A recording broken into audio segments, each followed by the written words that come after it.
再来看澳洲有一间老人中心是专工利用 AI 来陪失智症的患者，负责陪因开讲，也会当减轻照顾病人的一寡负担。到伫出嚟这间老人机构的凯瑟琳是一个失智症的患者，伊虽然走路小可吃力，但是个性活泼，介意和人来开讲。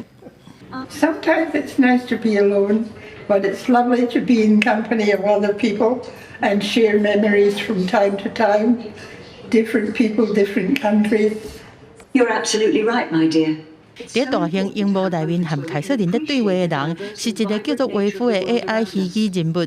为着和失智患者袂孤单，嘛解决照顾人力无够的问题，这间老人中心是引进新科技来陪伴老人。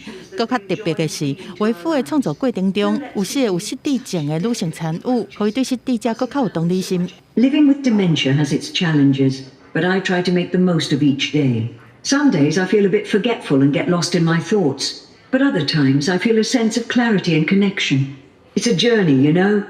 老人中心的工作人员讲 ，AI 助理有一个优点，就是会当一天24点钟拢在做工课嘛，袂忝。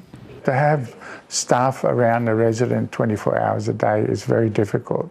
So this tool would be supporting the staff in actually providing them with the resources that they need for the resident and their well-being.